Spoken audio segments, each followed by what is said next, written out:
What if I told you a lawsuit filed in Florida could legally reach someone in Shanghai without them ever setting foot in the United States?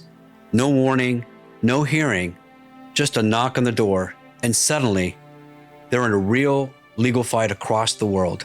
This isn't science fiction. It's the reality of international service of process. And the truth is, most attorneys don't really understand how it works. But if you get it wrong, your case doesn't just stall. It gets thrown out, game over. I'm Santiago Cueto, board-certified international business law expert and best-selling author. I've served defendants in Dubai, Singapore, Sao Paulo, and beyond. And today, I'm pulling back the curtains on how it actually works in 2025. I'll show you the latest rules, what's changed, and how to do it right without losing months or your case. So let's break it down.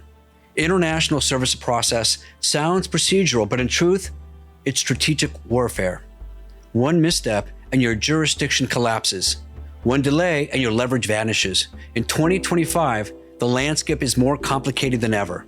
And at the heart of it all is the Hague Service Convention signed in 1965, now with 84 member countries. It creates a clear path for serving documents abroad in civil and commercial matters.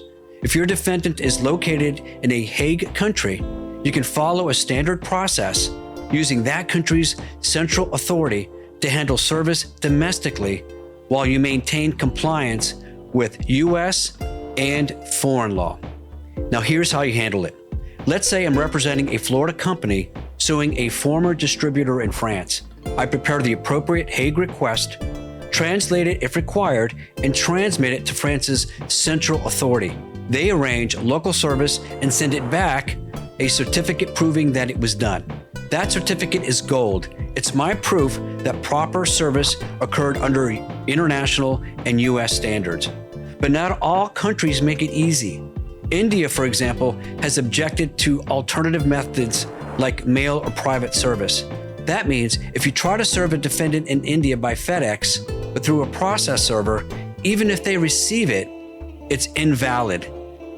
That can and likely will kill your case.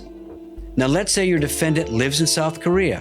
South Korea allows service by mail under the Hague Convention, but only if you follow Korean procedural law and your jurisdiction permits it.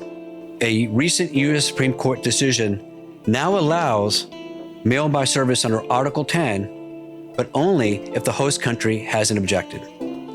This is where many lawyers get burned, assuming service by mail is universal. It's not. Now, what happens if the country isn't a Hague signatory at all? That's when we step into the world of letters rogatory, a formal diplomatic process. Now, I submit the request through a U.S. court, and it's routed through the State Department to the foreign country's Ministry of Justice.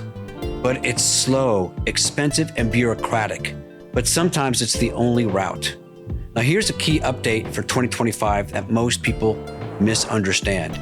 The official U.S. Central Authority under the Hague Service Convention is the Office of International Judicial Assistance, which is part of the U.S. Department of Justice. That's the entity designated by treaty.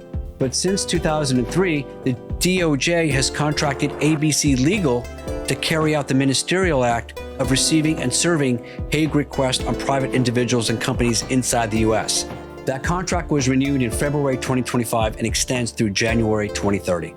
So if a foreign party wants to serve someone in Miami or Chicago, they send the request to ABC Legal, not directly to the DOJ.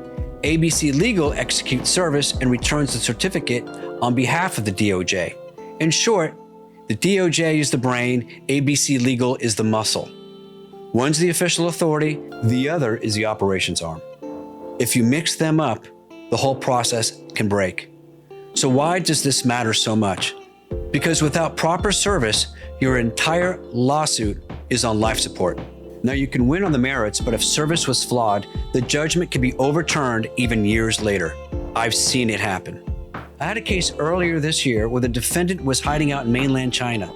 Now China is a Hague signatory, but imposes strict restrictions on service.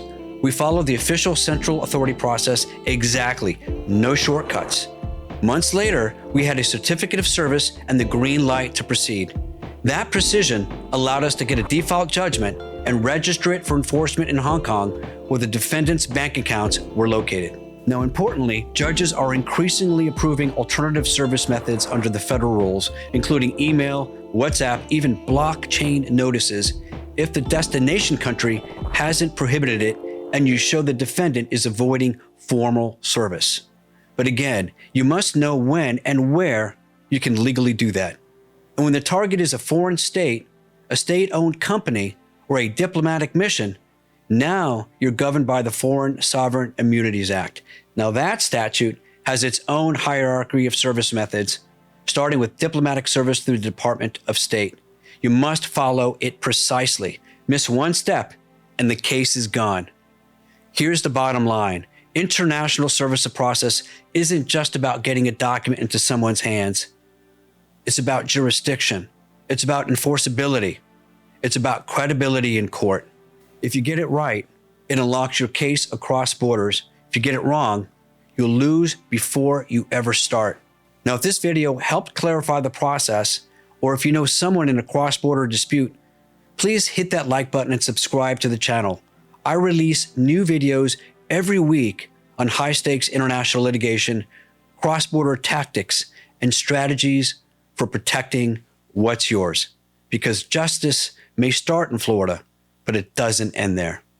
See you in the next one.